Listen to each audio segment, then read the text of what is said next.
¿Quieres incorporarte a la comunidad de Sierra de Historias? Pulsa el botón Unirme, apóyanos con tu contribución y conviértete en miembro de nuestro canal.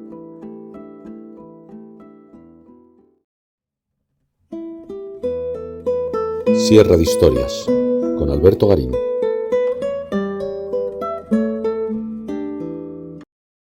La ciudad de Petra se encuentra enclavada en un valle interior de los altiplanos jordanos, un territorio realmente árido donde no era previsible que se pudiera llevar a cabo la construcción de una ciudad tan monumental. El motivo de su existencia se debe a 4 factores. Por un lado, la presencia de un pueblo llegado a Arabia, los nabateos, que se convirtieron en los señores de la ruta del incienso, que les permitió un desarrollo económico notable, vinculado al factor número 2, la existencia de un mercado que quería consumir los productos que venían por esa ruta del incienso, el Imperio Romano, puesto que el gran desarrollo de Petra se va a realizar sobre todo entre los siglos I a.C. y el siglo I después de Cristo. El tercer factor era generar un espacio donde poder proteger esas mercancías que estaban viniendo por la ruta del incienso, y ahí ese valle interior en el altiplano jordano tenía todas las características geográficas para ser una auténtica fortificación natural. Y por último, el cuarto factor, el agua. Puesto que estamos hablando de un territorio especialmente árido, poder contar con una cantidad importante de agua hacía de Petra un lugar realmente atractivo para los viajeros. Todo esto se vino abajo cuando el mercado de la ruta del incienso empieza a descomponerse. El Imperio Romano, el gran mercado consumidor, encuentra rutas alternativas. Los nabateos se supeditan a los romanos, pierden su independencia, pierden su poder económico, no tienen capacidad para mantener ni las fortificaciones ni los grandes depósitos de agua, y al final la ciudad cae en el olvido. El problema está en que la Petra que hoy vemos es una Petra que en su paisaje difiere mucho del que pudo tener en ese momento de apogeo. Vamos a tratar de reconstruir cómo era esa Petra original en ese salto del siglo I a.C. al siglo I después de Cristo.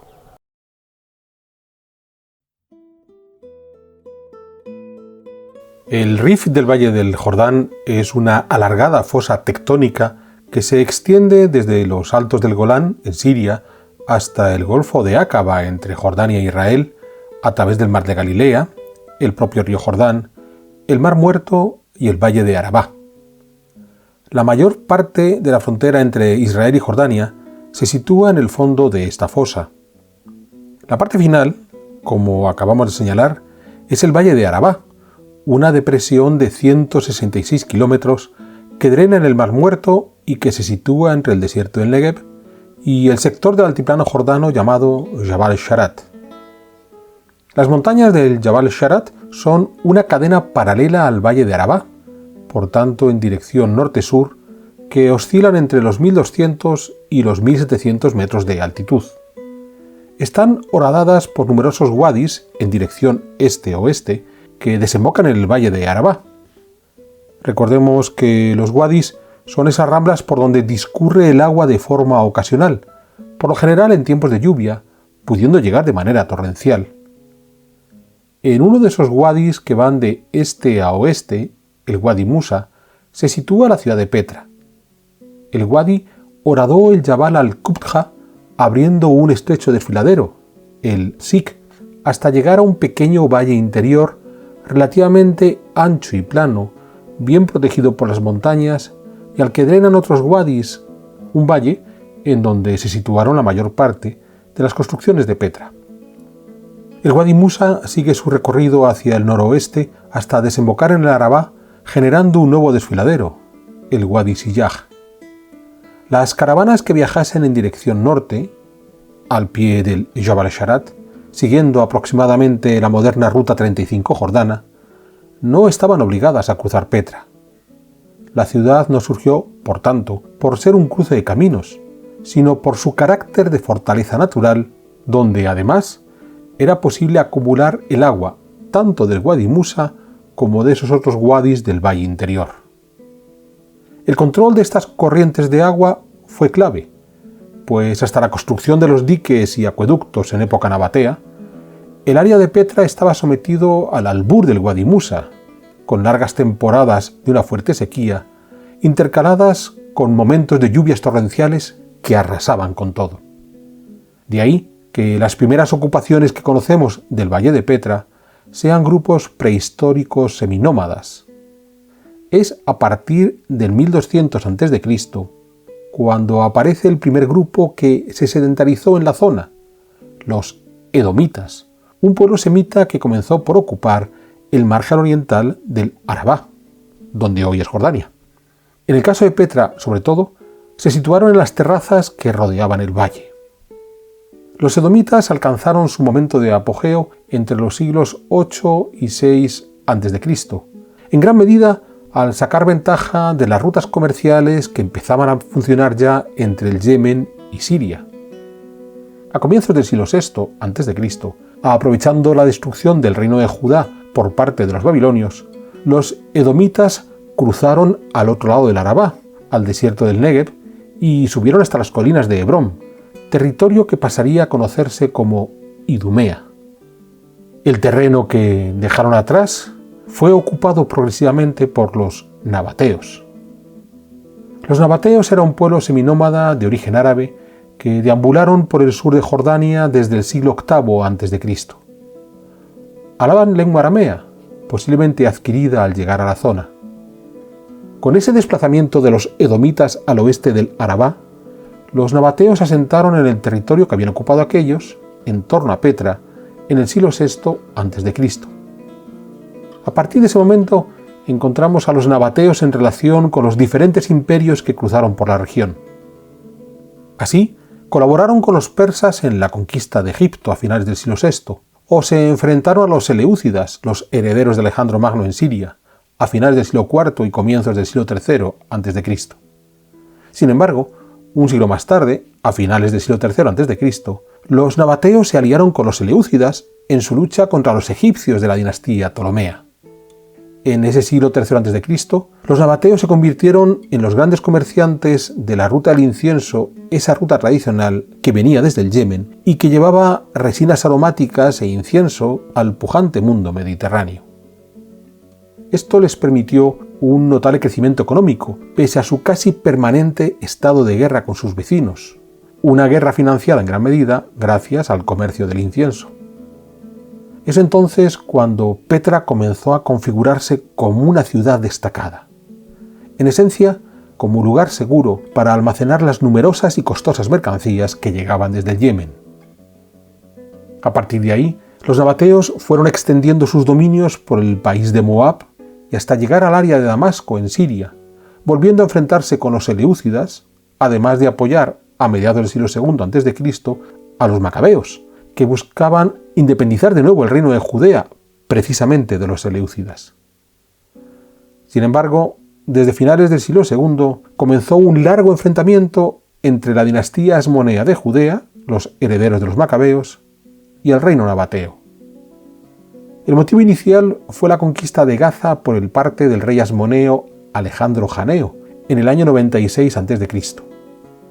Gaza era el puerto sobre el Mediterráneo donde terminaba la ruta del incienso.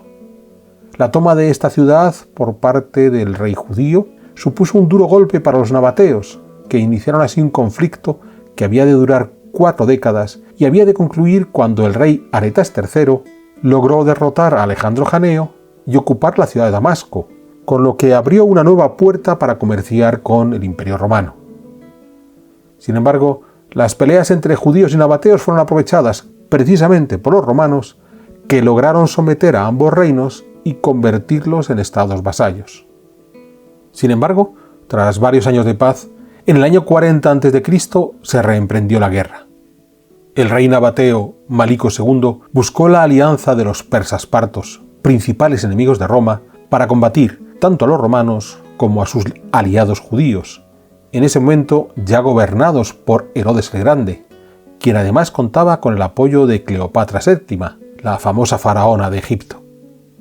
Para el año 30 a.C., el reino nabateo había quedado bajo el dominio de Herodes el Grande. Fue precisamente durante esta guerra entre Malico II y Herodes el Grande, cuando este último decidió fortificar Masada, ese punto avanzado del desierto de Judea, situado en la frontera con los nabateos, y que tanta importancia tendría un siglo después durante la revuelta judía contra los romanos. El sucesor de Malico II, Obodas III, que reinó entre los años 30 y 9 a.C., trató de liberarse del yugo de Herodes el Grande. No lo logró. Sin embargo, esto no impidió que la riqueza siguiera fluyendo hasta Petra, sobre todo por el aumento del consumo de los productos del Yemen por parte de los romanos. Fue durante el reinado de Obodas III cuando empezaron a levantarse las grandes construcciones de Petra.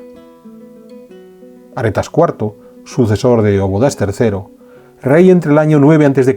y el año 40 después de Cristo, logró por fin liberarse del dominio judío, siendo en su tiempo cuando el reino nabateo alcanzó su mayor extensión, desde Damasco en Siria hasta el norte de la actual Medina en Arabia Saudí. Aretas IV decidió tener una segunda capital en Bosra, al sur de Damasco, sin por ello detener las grandes construcciones en Petra. Aretas IV fue conocido además por ser quien ordenó la captura en Damasco de San Pablo, cuando éste ya se había convertido al cristianismo en el año 34, lo que obligó al apóstol a huir a Jerusalén. A la muerte de Aretas IV, sus sucesores fueron asistiendo al declive del reino nabateo ante la apertura de nuevas rutas comerciales entre Roma y Persia y el mundo yemení, evitando el paso por la zona de Petra. A la muerte del último rey nabateo, Rabel II, en el año 106, el emperador Trajano convirtió el reino en una provincia romana, la Arabia Petraea, nombre derivado de la ciudad de Petra, pese a que la capital de esta nueva provincia continuó, como en los últimos tiempos de los nabateos, en Bosra. Ya hemos señalado el valor estratégico de la ubicación de Petra, bien protegida por las montañas que la rodean, si bien es cierto que las paredes casi verticales de esas montañas se suavizan un tanto hacia el norte, lo que obligó a los nabateos a amurallar este sector. Hemos de pensar que es justo en este lado norte donde se encuentra la aldea de Sayun, una de las dos localidades que encontramos en el entorno de Petra y donde residen los beduinos que atienden a los turistas que visitan el sitio arqueológico.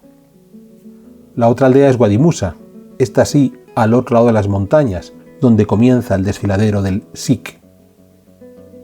Además de la ventaja defensiva, el Sikh fue clave en la creación de Petra. Al encajonar el Wadi Musa, era fácil retener las aguas de este en época de lluvias. Tan solo había que construir una serie de diques en la entrada del Sikh, de los que hoy prácticamente no quedan restos, para que el agua así almacenada pudiera ser encaminada hacia el interior de la ciudad. Para ello, se creó una red de acueductos. Los más conocidos son los que se encuentran en el propio Sikh, algunos construidos, pero la mayoría excavados en la roca, siguiendo el contorno natural, lo que generaba un trazado curvado que ralentizaba la corriente. Sobre estos acueductos también se levantaron cajas de agua para regular el caudal y decantar la arena. Junto a los acueductos, hemos de recordar que los nabateos también aprovecharon los otros pequeños wadis que venían del sector norte de la ciudad y que ya hemos mencionado antes. Con todo, la clave no era tanto retener el agua de lluvia y trasladarlo hasta el interior de la ciudad, sino almacenarlo en grandes cantidades, en aljibes excavados en la roca local, altamente impermeable. El resultado fue una ciudad famosa por sus fuentes y jardines, lo que contrasta con la imagen de aridez que vemos hoy. De partida, cuando Petra comenzó a ser habitada, se trató de una ocupación troglodítica, generando la tradición de abrir las rocas de las paredes que cierran el valle para construir casas. Pero cuando la ciudad alcanzó su cenit, entre el siglo I a.C. y el siglo I después de Cristo, se urbanizó el centro del valle, dejando las construcciones excavadas en la roca para los espacios sagrados, sobre todo tumbas. En ese centro del valle destaca el Gran Decumano, la calle en dirección este-oeste que atravesaba todo ese valle, imitando el urbanismo helenístico y romano, distinguiendo entre las calzadas para los vehículos y las aceras para los peatones, aceras que además estaban porticadas. En algunos casos, esa urbanización llegaba hasta el pie de las montañas, donde se habilitaron escalinatas para acceder a las diferentes terrazas. A partir de ahí, que la mayor parte de las viviendas debieron ocupar la gran área interior del valle, donde hoy solo podemos encontrar arranques de cimientos, bien porque el material con el que se construyeron las casas fue saqueado, bien porque muchas de estas viviendas pudieron levantarse con materiales perecederos. En este interior del valle, con todo, aún se pueden distinguir 3 grandes edificios construidos, que no excavados, y que formarían parte del sector más noble del decumano de esa calle este-oeste. El mejor conservado es el Qasr al-Bint, un templo levantado en el año 30 a.C., reinando Obodas III, y que estuvo dedicado al dios Dushara, principal divinidad del panteón nabateo. El templo ya seguía las formas romanas. Se accedía por un pórtico columnado que soportaba un frontón que daba acceso a una entrada coronada por un arco de medio punto. Hacia el exterior, el templo estaba rodeado por un friso clásico. Cuando los romanos ocuparon Petra, dedicaron el templo a Apolo, posiblemente identificando a este dios con el Dushara nabateo. Frente al Qasr al-Bint se encuentra el templo de los leones alados, al otro lado del decumano, construido en tiempos de Aretas IV en el cambio de era. Para llegar hasta él, desde el decumano, había una columnata doble que llevaba hasta el pórtico del templo, también columnado. Tras este pórtico se encontraba la cela, con una nave central rodeada por un deambulatorio. En esa nave central había una plataforma con un altar. En las paredes del deambulatorio se abrían varios nichos donde se encontraron numerosas estatuillas votivas, lo que ha llegado a pensar que estemos en un templo dedicado a una diosa fortuna o de fertilidad. El templo debió estar decorado con pinturas con motivos arquitectónicos que podían recordar a las de Pompeya, pero todo el conjunto se vino abajo en el terremoto del año 363. Al este del Qasr al-Bint, recordemos el templo de Dushara, se encontraba otro gran edificio, también de los tiempos de Aretas IV, de comienzos del siglo I después de Cristo, que sufrió varias modificaciones a lo largo de esa primera centuria. Conocido como el Gran Templo, quizás no fuera un santuario, sino un edificio civil. Desde el decumano había una serie de escalinatas que llevaban hacia una gigantesca plaza porticada. Cruzando esta plaza, tras superar un nuevo nivel de escalinatas y un pórtico columnado, se llegaba a una sala con un graderío a modo de teatro que bien podía ser un espacio de asamblea. Tras el graderío, nuevas escaleras daban acceso a los nichos donde podían estar las divinidades que protegían la asamblea y que ha llevado a confundir este espacio civil con un templo. Es más, ya en tiempos romanos se añadieron unas termas al oeste del edificio, quizás agudizando ese carácter civil de este mal llamado Gran Templo.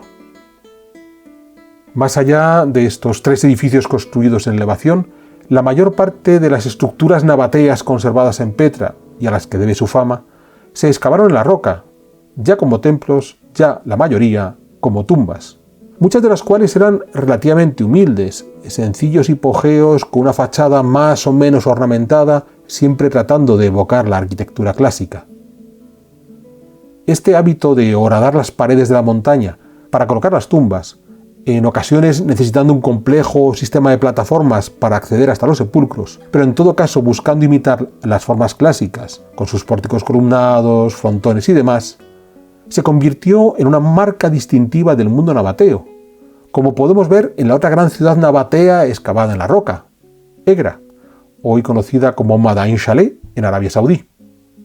Este sitio ya había sido ocupado desde el Neolítico y fue una de las ciudades clave del reino de Ilián, entre los siglos VI y IV a.C., un reino del que ya hablamos en la Sierra de Historias dedicada al arte árabe preislámico.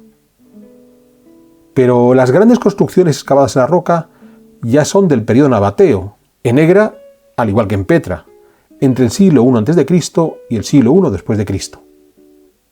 Pero regresemos a Petra, donde ya antes, a comienzos del siglo I a.C., se llevó a cabo la primera gran construcción excavada, el Deir o monasterio, quizás la tumba del rey Obodas I, fallecido en el año 80 a.C.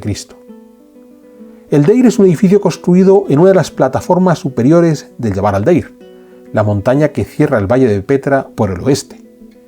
Esta ubicación es más defensiva que todas las otras que hemos visto hasta ahora para el Qasr al-Bint, el Templo de los Leones Alados o el Gran Templo, que estaban en el fondo del valle. No ha de sorprendernos, pues aquí Petra no había llegado a ese momento de apogeo que alcanzaría décadas más tarde y que le permitió fortificar ampliamente la ciudad. El Deir presenta una fachada más sencilla que la del Qasnej, que veremos a continuación. De nuevo, si bien los nabateos ya disfrutaban de una posición económica desahogada para emprender este tipo de construcciones, aún no habían alcanzado el nivel que tendrían en el cambio de era y que les permitió contratar o formar a artistas más finos, más depurados. El resultado es un edificio, el Deir, que bebe del mundo clásico, pero con un tratamiento que aún resulta un tanto rústico. Los capiteles son unos falsos jónicos. Los frisos están decorados de manera un tanto burda, aunque es cierto que todo el conjunto ya se remata con el tolos, la estructura circular que había de soportar la urna conmemorativa. El interior del Deir, muy sencillo, era una sala única con un nicho al fondo. Más interesante resulta, a la salida del desfiladero del Sikh al interior del valle, el Qasnej, o tesoro, probablemente la tumba del rey Aretas IV, por tanto ya construido en las primeras décadas del siglo I después de Cristo, unos 100 años después del Deir.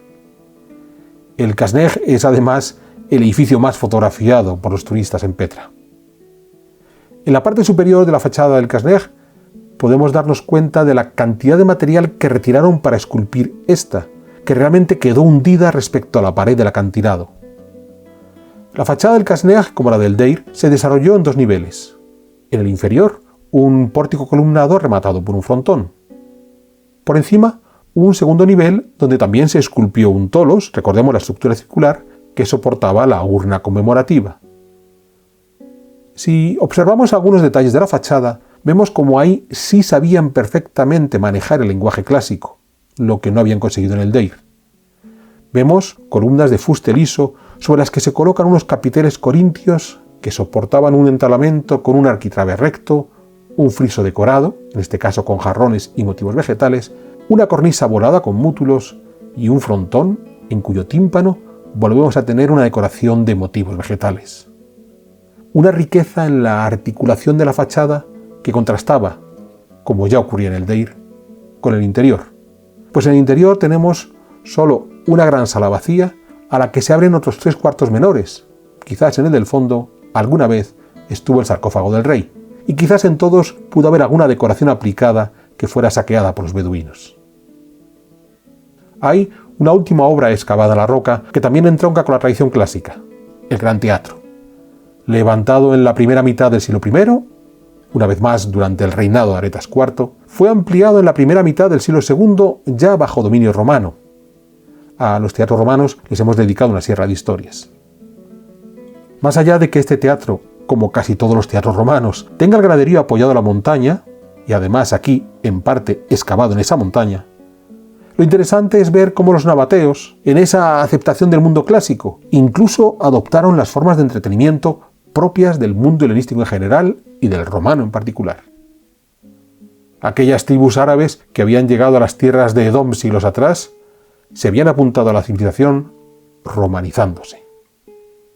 No deja de ser curioso si pensamos que siglos después, cuando a partir del 650 nuevos grupos de árabes, los musulmanes, irrumpieron en el creciente fértil, volverían a apuntarse a la civilización romana, esta vez en su versión bizantina, tal como tuvimos ocasión de ver en las 2 sierras de historia dedicadas a los califas omeyas de Damasco. Fue precisamente el Imperio bizantino el último que dejó su impronta arquitectónica en Petra. Tras haber sido anexionado el reino nabateo en tiempos de Trajano, Petra sufrió las vicisitudes vividas por el Imperio romano, incluida su paulatina cristianización a lo largo del siglo IV, hasta el punto de que, desde el 350, sabemos que Petra contaba con un obispo. El Qasnej fue convertido en iglesia, y el Deir devino el templo de un monasterio cristiano. Es más, Deir significa monasterio. Pero además de reaprovechar los edificios preexistentes, se construyeron varias iglesias de nueva planta localizadas, la mayoría, al norte del decumano. La conocida como Iglesia Bizantina fue levantada en la segunda mitad del siglo V con importantes modificaciones a comienzos del siglo VI y respondía a la liturgia ortodoxa bizantina propia de ese periodo. Recordemos que en ese momento era necesario un espacio abierto, el atrio, al que podían acceder los catecúmenos que esperaban a ser bautizados, pero que aún no podían entrar al templo.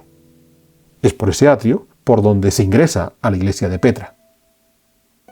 En su lado oeste quedaba el baptisterio, de esta manera fuera del templo. Un baptisterio en cuyo centro se encontraba la fuente bautismal, rodeada por 4 columnas. Al este del atrio estaba la iglesia propiamente dicha, con 3 naves, más grande la central que las laterales, rematadas cada una de ellas con su correspondiente ábside. El ábside central contaba con una plataforma elevada para el altar principal, pues recordemos que en los ábsides laterales también había altares para la preparación del rito dentro de esa complejización que tuvo la liturgia cristiana en el mundo bizantino. La iglesia pudo estar ricamente decorada tanto en su suelo como en sus paredes. Es más, en los suelos de las naves laterales se han encontrado una serie de mosaicos relativamente bien conservados.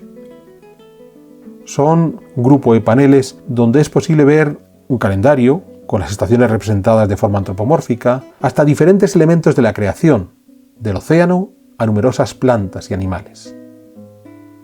La iglesia se destruyó en un incendio de finales del siglo VI o comienzos del siglo VII, lo que curiosamente permitió esa conservación de los mosaicos figurativos.